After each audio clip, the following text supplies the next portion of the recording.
Selamat pagi, kami dari kelompok 8 akan menjelaskan tentang prosedur instalasi server software berbasis SIP. Perkenalkan, nama saya Raja Fajar Faja dan ini Saya Panji Maulana. 1. Pengertian SIP. SIP atau Session Initiation Protocol adalah salah satu signaling protokol pada layar aplikasi yang berfungsi untuk membangun, memodifikasi, dan mengakhiri suatu sesi multimedia yang melibatkan satu user atau lebih. Sesi ini adalah pertukaran data antar user yang meliputi suara, video, teks, dan lain-lain. SIP tidak menyediakan layanan secara langsung, tetapi menyediakan fondasi yang dapat digunakan oleh protokol aplikasi lainnya untuk memberikan layanan yang lebih lengkap bagi pengguna. Misalnya dengan RTP atau Real Time Transport Protocol untuk transfer data secara real time, dengan SDP atau Session Description Protocol untuk mendeskripsikan sesi multimedia, dengan Megaco atau Media Gateway Control Protocol untuk komunikasi dengan PSTN atau Public Switch Teleport Network. Server software adalah perangkat lunak atau software atau perangkat keras hardware yang bertindak sebagai penghubung sentral dalam jaringan telekomunikasi berbasis IP atau Internet Protocol, khususnya dalam teknologi voice over dan video antara pengguna dalam jaringan IP. Fungsi utama dari server software adalah mengatur pembentukan, pengaturan, pemeliharaan, dan pengakhiran panggilan.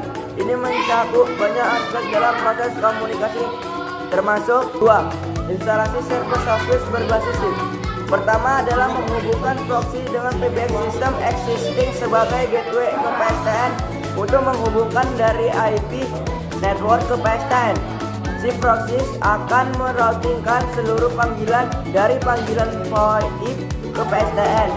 Link koneksi bisa menggunakan dari ISDN maupun T1. Pertama yang harus dilakukan adalah setup SIP, menghubungkan PBX Access link dengan link ISDN T1 atau T1. Kedua, selanjutnya adalah migrasi existing user dengan service ke SIP. Migrasi semua handset ke SIP, baik menggunakan gateway maupun mengganti dengan handset yang natif SIP. Pendekatan dengan menggabungkan keduanya biasanya menjadi pilihan yang baik. Selanjutnya adalah setup SIP application server untuk mengakomodasi Find Me, Follow Me, dan masih banyak lagi fitur yang disupport SIP. Ketiga, terakhir melakukan routing panggilan keluar melalui koneksi internet. Banyak operator memulai menjual SIP base dengan menawarkan layanan long distance dengan harga yang lebih murah. Yang perlu diantisipasi adalah natur network internet yang unpredictable atau seperti jitter dan error rate. Dan tentu saja security sebagai tahap awal. SIP dapat digunakan sebagai alternatif untuk melakukan panggilan ketika di luar kantor atau teleworker. Instalasi server software memerlukan pemahaman yang mendalam tentang administrasi sistem jaringan dan VoIP. Pastikan Anda memiliki pengetahuan yang cukup atau meminta bantuan dari profesional yang pengalaman jika diperlukan. 1. Persiapan awal. Pilih sistem operasi yang akan Anda gunakan. Linux yang Anda akan gunakan Linux distribusi seperti CentOS, Debian, atau Ubuntu sering digunakan untuk server VoIP. Pastikan sistem operasi terbaru dan memiliki semua pembaruan terbaru. 2. Instalasi dependensi. Instalasi dependensi yang diperlukan seperti database, server, atau misalnya MySQL, server web, atau misalnya Apache atau Mac, dan dependensi lainnya seperti OpenSea, Development Tools, dan lain-lain. 3. Instalasi software. Ada beberapa opsi software berbasis SIP yang dapat Anda pertimbangkan seperti Kamailio, Freshwith, OpenShift, dan sebagainya. Pilih salah satu yang sesuai dengan kebutuhan Anda. Unduh paket instalasi atau kode sumber software yang Anda pilih.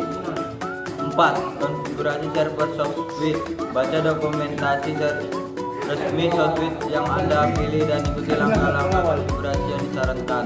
Konfigurasikan file. Konfigurasikan utama SoftSuite biasanya berisi pengaturan dasar seperti alamat IP, port, mekanisme, autentikasi, dan lain-lainnya.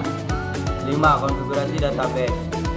Jika SoftSuite Anda menggunakan database atau seperti MySQL untuk menyimpan informasi tentang pengguna, konfigurasikan koneksi database dan skema yang sesuai. 6. Konfigurasi pengguna. Buat akun pengguna untuk menguji SoftSuite. Biasanya ini melibatkan membuat entry di database dengan informasi seperti username, password, alamat, dan IP, dan atribut lainnya. 7. Konfigurasi jaringan. Pastikan firewall diatur dengan benar untuk mengizinkan lalu lintas YAP dan RTP atau Real Time Transport Protocol. Buat aturan NAT atau Network Address Translation jika SoftSuite Anda di belakang router atau firewall. 8. Sertifikat keamanan atau opsional.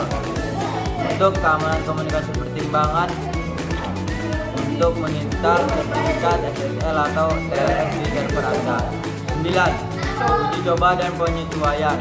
Uji panggilan antar pengguna di dalam jaringan Anda untuk memastikan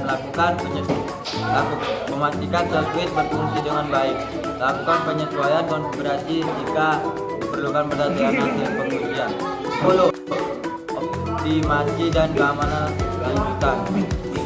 Suite dan optimasi performa SoftSuite sesuai kebutuhan Anda. Terapkan praktik keamanan terbaik untuk melindungi server dari ancaman keamanan. 11. Pemantauan dan pemeliharaan. Setelah SoftSuite berjalan, monitor kinerja dan pemakaian sumber daya secara berkala. Lakukan pemeliharaan rutin termasuk penerapan pembaruan keamanan dan perbaikan. Sekian penjelasan dari kami. Terima kasih.